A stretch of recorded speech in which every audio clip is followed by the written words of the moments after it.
Honourable prime minister साहब जिस तरह एक के बाद एक बंगाली जो हमारा जो मनीषीज है उसको जिस तरह डिस्टॉर्ट करके इंसल्ट किया, ये बंकिम चंद्र चट्टोपाध्याय उनको बोला बंकिम दा। अरे उसको ये मालूम नहीं है किसको दादा कहना चाहिए, किसको बाबू कहना चाहिए। मास्टर दा सूर्य सेन उनको मास्टर बोल दिया। क्यों मास्टर दा, उसका नाम क्यों इतिहास में ऐसे आइडेंटिफाई हो गया मास्टर दा? तो ये बंगाल का जो यहाँ का जो कल्चर है, बंगाल का जो मोनिशीज है, बंगाल का जो हिस्ट्री है, ये उनको नहीं मालूम। ये वो टेलीप्रॉम्प्टर पढ़ के या कोई रिटन नाम पढ़ के उनको याद में भी नहीं है, वो जानता भी नहीं इसका पूरा नाम क्या है, कैसे इनको बोला जाए। अरे अगर पीएम साहब आपको साथ अगर सौरभ गांगुली का मुलाकात हो, अब दादा बोलिए, दादा आप कैसा है, लेकिन बंकिम चंद्र चट्टोपाध्याय को बंकिम दा नहीं होता, वहां पर बंकिम बाबू होता है। तो वो तो इस तरह बंगाल का जो अस्मिता है उनको तो इंसल्ट कर रहा है। दादा, ईसीआई की टीम ने बंगाल के लिए स्पेशल 5 ऑब्जर्वर ऑफिसर, देखिए हम लोग ये देखा है, ये जो इलेक्शन कमीशन है वो तो भाजपा का पार्टी ऑफिस बन गया है। तो पहले जब वो इलेक्शन आने से वो पूरा भारत से बीजेपी लीडरों को डेली पैसेंजरी शुरू होता है, और कभी सीबीआई ईडी वालों, कभी डिफरेंट चेयर कमीशन वालों वो यहां पर भेजते हैं। अभी वो वोटर लिस्ट थोड़ा हैरस करने के लिए, वो एलिमिनेट करने के लिए कुछ लोगों को, तो वो ये सब कर रहा है। हमारा एकदम सीधा बात, एक भी जो लीगल वोटर्स है उसको हम लोग एलिमिनेट नहीं होने देंगे, और दूसरा वो दूसरा स्टेट का वोटर लिस्ट कॉपी पेस्ट करके यहां पर ये कोई डुप्लीकेट हम नहीं होने देंगे।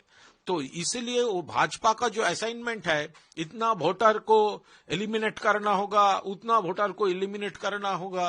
अभी इलेक्शन कमीशन वो भाजपा को दिए हुए असाइनमेंट से अभी डेली पैसेंजरी शुरू किया है। हुमायूं कबीर टीएमसी से सस्पेंड हो गए हैं। अभी उनका कहना है कि जो उनकी नई पार्टी होगी वो ओवैसी के साथ होगी और 26 में ममता बनर्जी को वो एक्स सीएम करेंगे। देखिए ऐसा बहुत आया और गया, जो ममता बनर्जी को एक्स सीएम करने का ऐलान किया था, हुमायूं कबीर जैसा किसी के क्या कमेंट कर रहा है, हम लोग को क्या है, हम लोग इंटरेस्टेड नहीं है।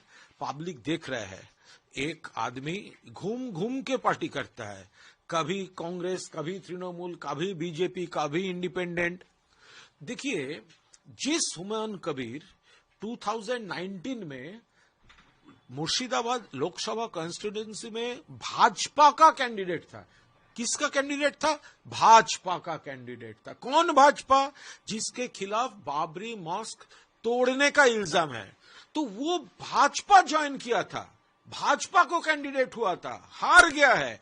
अभी बोल रहा है हम बाबरी मस्जिद तैयार करेंगे। हर एक व्यक्ति का ये राइट है, कोई टेंपल कर सकते हैं, कोई मस्जिद कर सकते हैं, हुमायूं जी भी मस्जिद कर सकते हैं, कोई चर्च कर सकते हैं, कोई गुरुद्वारा कर सकता है, इसमें कोई हमारा आपत्ति नहीं है, आपत्ति का कोई क्वेश्चन भी नहीं होता।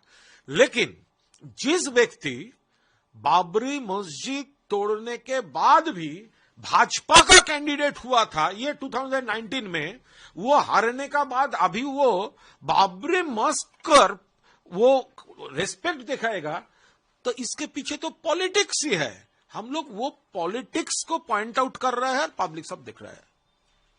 अच्छा,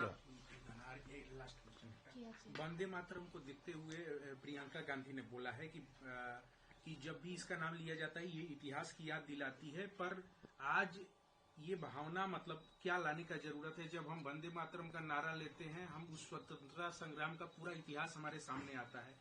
वंदे मातरम के आगे ब्रिटिश साम्राज्य झुका है। आजादी के 75 साल बाद इसकी बहस करने की क्या आवश्यकता है? ये प्रियंका गांधी। देखिए ये